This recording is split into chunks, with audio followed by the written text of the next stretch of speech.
Magandang gabi, Philippine Air Force. Narito ang magiging lagay ng panahon ngayong araw ng Biyernes, 29 August 2025. Sa kasalukuyan po, patuloy na pong papalayo itong si tropical storm na si formerly Jacinto at kaninang alas 3 ng hapon, ito po ay huling namataan sa layong 860 km west of Northern Luzon na may lakas po ng hangin na umaabot sa 65 mula sa sentro na may pagbugso ng 80 km/h at kumikilos po ito pa west-northwestward ng 15 km/h.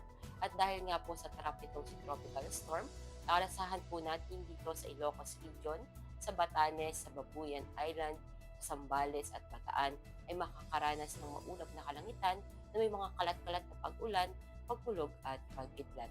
At southwest monsoon naman o yung hanging habagat na patuloy na nakakaapekto dito sa southern Luzon, Visayas at Mindanao na nagdadala rin po ng maulap na kalangitan na may mga kalat-kalat na pag-ulan, pagkulog at pagkidlat dito sa Mimaropa, sa Cavite, sa Batangas, sa Visayas at sa Mindanao. At para naman sa magiging lagay ng panahon para bukas, asahan pa rin natin dito sa Zambales, sa Bataan at sa Mimaropa ay makakaranas ng maulap na kalangitan, may mga kalat-kalat na pag-ulan, pagkulog at pagkidlat. At ang Metro Manila at panglalabing bahagi naman ng Luzon, asahan naman ang bahagyang maulap hanggang maulap na kalangitan, may mga pulupulong pag-ulan, pagkulog at pagkidlat. At ang Visayas at Mindanao naman, asahan pa rin natin ang maulap na kalangitan, may mga kalat-kalat na pag-ulan, pagkulog at pagkidlat. At para naman sa magiging lagay ng panahon sa mga susunod na araw dito sa Metro Manila, asahan natin sa Linggo at Lunes ang bahagyang maulap hanggang maulap na kalangitan na may mga pulupulong pag-ulan, pagkulog at pagkidlat. At pagsapit ng Martes, asahan naman ang maulap na kalangitan na may mga kalat-kalat na pag-ulan, pagkulog at pagkidlat. Ngayon na rin dito sa May Cavite at sa Angeles. Sa Lipa naman, asahan sa Linggo ang bahagyang maulap hanggang maulap na kalangitan na may mga pulupulong pag-ulan, pagkulog at pagkidlat. At pagsapit ng Lunes at Martes, asahan naman ang maulap na kalangitan na may mga kalat-kalat na pag-ulan, pagkulog at pagkidlat. At sa Puerto Princesa, asahan naman sa Linggo hanggang Martes ang maulap na kalangitan na may mga kalat-kalat na pag-ulan, pagkulog at pagkidlat.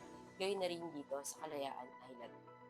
Sa Lapu-Lapu naman, asahan sa Linggo at Lunes ang maulap na kalangitan na may mga kalat-kalat na pag-ulan, pagkulog at pagkidlat. At pagsapit ng Martes, asahan ang bahagyang maulap hanggang maulap na kalangitan na may mga pulupulong pag-ulan, pagkulog at pagkidlat.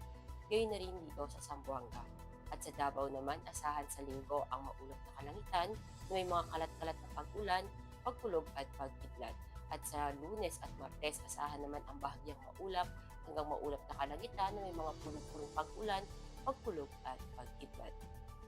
Para sa ating astronomical information, ang araw ay lulubog ng 1809 at sisikat bukas ng 0544. Para sa ating moon illumination, meron tayong 33% increasing.